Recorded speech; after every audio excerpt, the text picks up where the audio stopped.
Hey there, how's it going? All right, so this next activity that I really want to do with you is called Emulate the Greats. What we're going to do is we're going to not reinvent the wheel here, right? Whether you have a lot of experience with social media or not very much, what we can do is we can go out and find profiles that are really doing a good job. We're not going to copy or steal or plagiarize, but we're going to emulate the good things that they're doing. And so this way we can kind of take a shortcut to making our profile look really good. It really reminds me of an experience that I had when I was at the Louvre. If you've ever been to Paris, there's this beautiful museum, the Louvre, right? And in it, there are masterpieces, tons of masterpieces. One of the things that I didn't expect the first time I went there was to run across these beautiful little grandmas. There are always these little grandmas. They're just set up in one of the hallways. They've got their canvas and their paints, and they've picked some priceless painting that they are now, recreating, right? They're practicing. And that really is the metaphor for what we want to do, which is if we can figure out the ones that are really good, and then we can kind of reverse engineer and say, okay, what made that work so well? Then you'll be able to, have a good time and be able to get where you want to go faster. So that's what we really want to talk about here is, not recreating the wheel, just really go faster. So to help you do that, I've created a tool, and it's called the Social Media Profile Audit Tool. So it's right here in this lesson. You have your worksheet that we were talking about in the last video, but then right after that worksheet is this tool. And this is a tool you can use all the time. What the Social Media Profile Audit Tool is kind of like your cheat sheet, so when you're looking at that great painting, you can make notes on the things that you really like.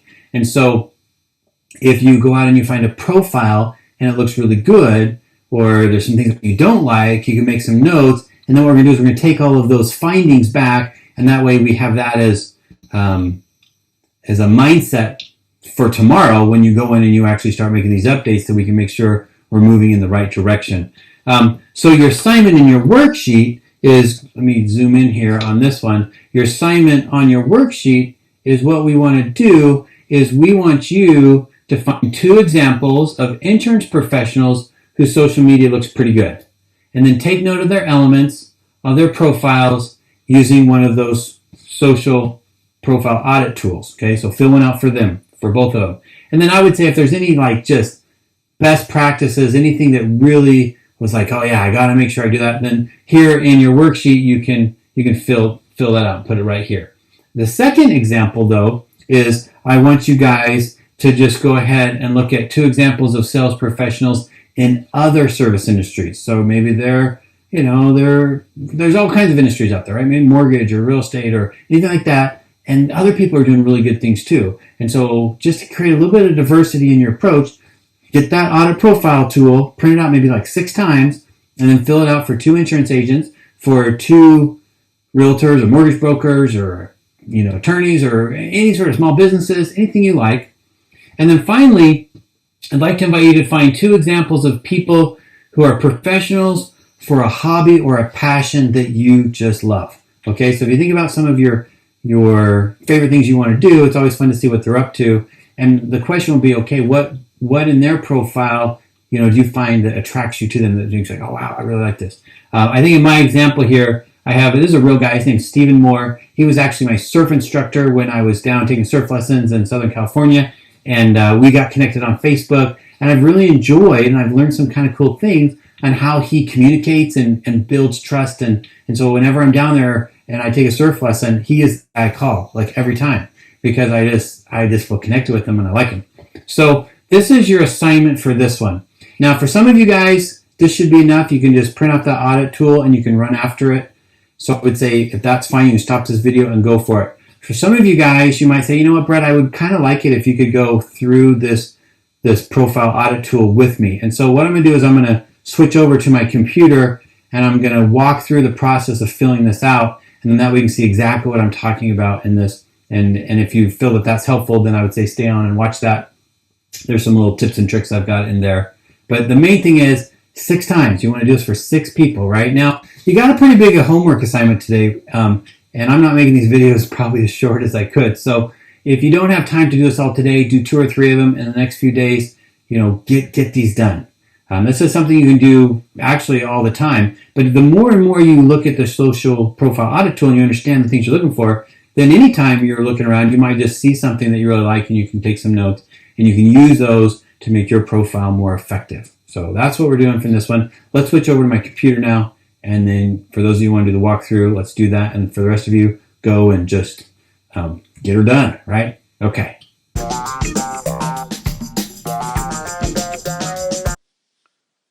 All right, so here we're looking at my computer screen, and you can see I've got two windows open. On the left, I've got my LinkedIn profile, and on front of that, on the right, I've got the Boss social media profile audit tool. So when we look at this tool, we can see here, again, you're going to print this out for every profile that you're going to check out, and it's going to be a way for you to be able to get some tips on what you can do for your own. So you put the name. So if we're going to look at mine, we're going to assume that you're looking at my profile. You write my name in there and you put an X on the LinkedIn, and then you're going to review the images, you're going to review the contact information, and then you're going to review some of the other sections to see how well they resonate. Are they, is it something you want to emulate or something you want to avoid? So let's just go ahead and do that for mine. How are the images? Do they capture your attention? Do they draw you in? Do any of them include a call to action? Do the main images match the look and feel of the person's other marketing? So we've got a profile image, a cover photo, and then other images. So for each of these, let's say we're looking at the profile image here. Is there anything we'd want to emulate? Is there anything we want to avoid? Okay, so things we want to emulate. Nothing in the background, very clear background, nothing distracting. That's kind of nice. I've got a smile. The data shows that a little bit of a smile or a big smile is going to be better than no smile at all. In fact, one of the things I don't like about this picture is I look kind of serious in that one. Things that you want to avoid, right? You want to avoid being bald and a little bit overweight, right? But hey, what can you do about that, right? I told my wife when we got married I looked like Jerry Seinfeld, and somehow in the last 25 years I've turned into George Costanza. But that's just, some things you can't do. But you can see here I didn't put a tie on. I do have a collar shirt on. I wanted to be a little more professional than just too casual. It's not Facebook. But at the same time, I think, I feel pretty good about that picture. So there are some things you can be overly critical about yourself, but in the most part, you guys could tell me if we were in a conference call, you might give me some feedback, but I'd say, no one's going to look at that and say, oh, that's so hideous, I can't believe I have to look at that, right? We're all harsher on ourselves than anyone else, but that looks pretty good. So here's this one here, the cover photo. Let's take a look at that one. The cover photo, it's got me in my office, working on the computer. You can see the guitar in the background. I'm a bit of a musician, so I'm letting a little bit of my personal side come out. One of the things you'll see here too is I've added this red circle with Get Training, See Below. So this is my call to action. If people see this, I want them, look at this page, right? If you were to kind of pull your eyelids back so it was kind of blurry and you couldn't really make sense of any of the details, probably that red dot is going to be what your eye gets focused on.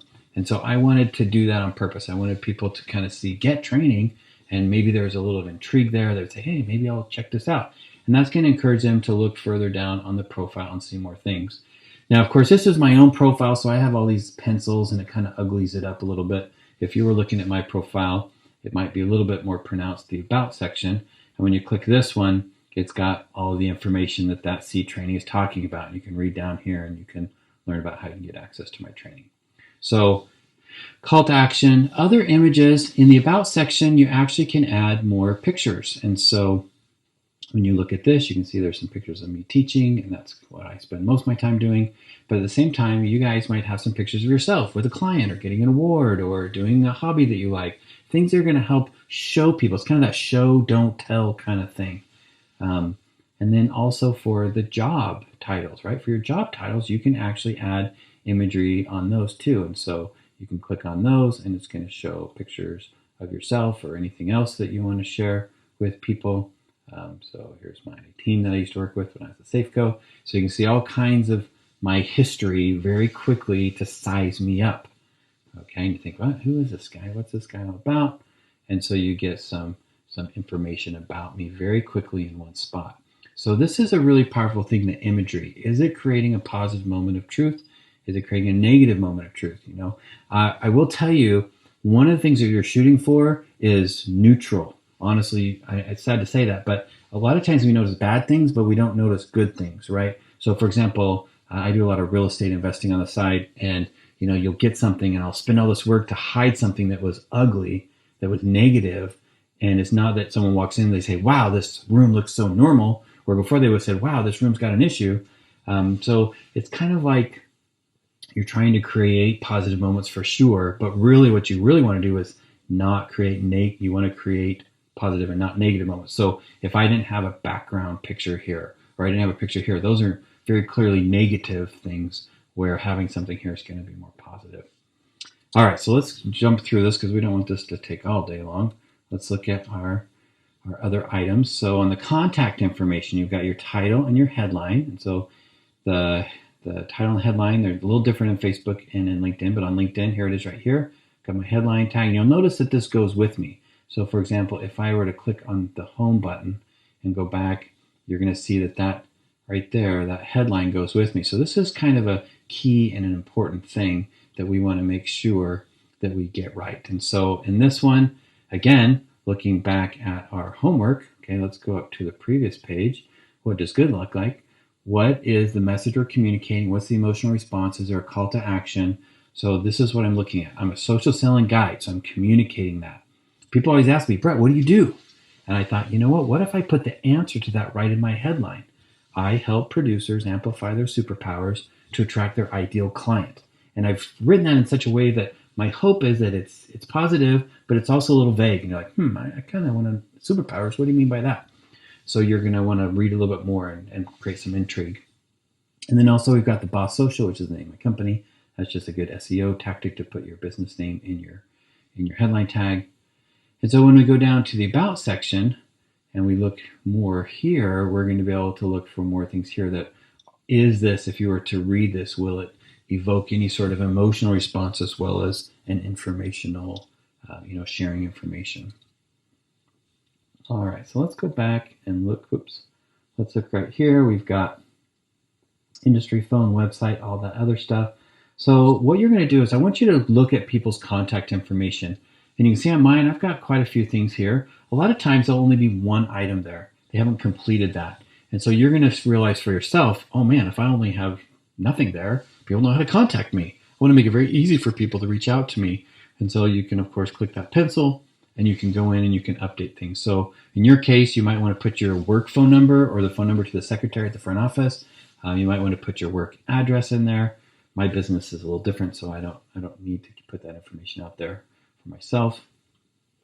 Again, tomorrow when we really get into the nuts and bolts, we'll be going through that. But today what we want to do is just get an idea of what are the things that look good. What are the things we want to emulate? Okay, and in this case, it's just finish them and avoid not finishing them. And then if we look down at the next section, does this resonate with me?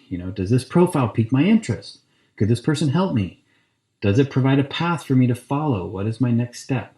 So hopefully a good profile is going to answer those questions. And when you look at the introduction, the about, the recommendations, and the posts and the articles, they're going to be working towards that goal. So if you're playing golf and the object is to hit to the flag, what's your flag? Your flag is to communicate some of those things. And so my hope would be that if someone read this, if they go and they read this, then, connect with Brett here on LinkedIn to get acquainted.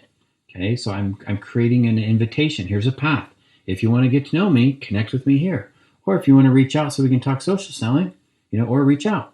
Or then I just say, hey, you can actually check out my website. So I've got a couple of different degrees, right? I kind of say, if you want to go on a first date, you want to go on a second date, then I'm giving you those options right up front, right? I'm not saying, hey, I'm here to sell you insurance. I'm not saying, hey, you look nice. Can I put a ring on your finger? I'm not going straight to the end goal. I'm recognizing that the job of this employee right here, this LinkedIn employee, his job is to get me first dates. His job is to get people into my pool, into my LinkedIn sphere of influence, so I can then, over time, through the other things I share, for example, the posts, the activity, the things like this, all this kind of stuff, and I look at these posts and things like that, then this is content that hopefully is going to help people strengthen the relationship to feel more comfortable, right? In this example here, I say, what would your phone say in its next group therapy session?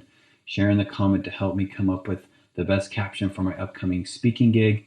And in it, I have some phones. This is a little cartoon I made. He says, I'm so confused. He says he loves her, but he always reaches for me before he ever kisses her good morning. And it's just talking about this concept of our addiction to phones. So you can see I've got some views on this.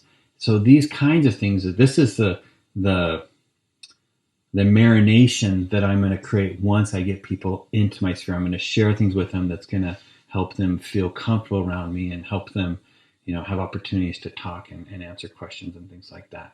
So there's different kinds of content we can have here. And the question is, are you putting it on there? So when you look at this stuff, what's your response? And if you see something you really like, again, that's what this is for. Write down a note so you can go ahead and do that. The last thing I'm going to share with you on my profile is, and again, we'll go into this not so much tomorrow, but the day after tomorrow, we're really going to get into this, and that is the power of recommendation. So when you're thinking about creating an emotional response with someone or communicating things, social proof is so powerful. When other people say nice things about you, it's just really hard to beat that. And so when I look at all of the recommendations that I've garnished from people, this is a really powerful thing. So for example, here's my 3 teammates from when I worked at Safeco, right? Nick, Stacy, and Dale. These guys are awesome. They're rock stars. And it was really nice that they were willing to give me a recommendation. But they're also in the same space as I am. And so let's say you don't know me, someone referred you and you're thinking, oh, maybe this Brett Allen guy can help me. And so you're checking someone out and you say, oh, well, I know Dale or I know Stacy. Then you can see what they said about me. And that's going to increase your comfort level. Or you might even reach out to that person saying, hey, Stacy, I noticed on LinkedIn you're connected with Brett. Tell me more about this guy. Is he really, the real deal? And you're going to see this more and more, that if you can get other local service industry professionals, realtors and lawyers and attorneys and school teachers and the local sheriff and all these kinds of people to give you recommendations on your LinkedIn, then other people in your market are going to probably know them, and that's going to strengthen their comfort level in having that relationship with you. So these are really important, right? Not just for someone to say nice things to you, but for them to see that you're a part of a community. Also, if I'm in, let's say I was in it focused on technology, writing technology insurance, and I was focused on writing technology, and I connected with a lot of the technology professionals within my market, right? Maybe I'm in the Atlanta, Georgia market. So I connect with a lot of the people there. And if I can get some of them to give me some endorsements, the section above, right in here, or recommendations, then that's going to increase my visibility within that space. So there's, if I'm going to go talk to a company and about securing their insurance needs, and they check me out on LinkedIn and see that I'm already connected with a whole lot of other technology-related businesses in that area, and some of those people have even given me recommendations. Now, this is an employee that's working hard for me. My LinkedIn is a good employee, and they're increasing the probability of positive moments of truth. So again, these are the kind of things that we're looking for with this social media profile audit tool. Please don't skip this step, okay? Go in and find at least 2 examples of insurance professionals. Go find 2 examples of other professionals in the service industry, maybe some of your clients. And then go ahead and look at other professionals, people who just have a passion that maybe you share just because it's fascinating. In this example, I've got a pro surfer who was actually my surf instructor when I was down in Del Mar, California. We got connected on Facebook, and I try to connect with him when I go down there to have him help me out a little bit. But what's fun is I get to see the way he's using social media in a little bit different industry, but I've garnished some cool ideas from him. All right, so this is taking a little bit longer than I wanted, so I'm just going to go ahead and I want to show you one more thing here as an example. So let me just jump over. This is Sean Aker. He's an author, works at the Harvard. If you've ever read his books on happiness, he's just fascinating. But what you can see here is if I'm checking him out, I'm going to see what he's about, and I can click in here and I can see, is there a call to action? He is. He does have a now I know where to go learn more about him. And then if I go down, here's something that's featured. When it comes to his activity, I can come in here and I can see, again, everything that he's posted. So if I want to check him out, I can see what he's been doing. I also can see all activity, which means I can see what he's been liking and commenting on. And of course, I really like the articles. So when I look at his articles, I can see what he's posted. And this is going to give me some information to learn more about him. Again, we're taking our awesomeness and we're we're putting it out there on the internet for people to see without them having to actually have a conversation with us. So your LinkedIn is praising your name 24/7, 365 days a year to increase the probability that people will have trust and reach out to you and do all those things. So that's what we want to do with this. Go ahead and make a couple mental notes if you need to. Pause the video, and then we're going to jump right back to the training here next. So there you have it, the social profile audit tool. Very powerful, very simple, but very powerful. And so I would say moving forward, right, definitely do it for the assignment today and get these 6 done. But moving forward from time to time, you know, one of the things you're going to schedule in your weekly exercises by the end of this program is, you know what, I'm going to look at least 1 or 2 profiles a week, and it's going to be this ongoing thing that's going to help you to really get a really good sense of what you like and what works really well. So do that, and then we got one more video for you, one more activity. The next activity, I promise, it's pretty short, and I think you're gonna like it. It's kind of a fun one to really get your head around how to make sure you look great online.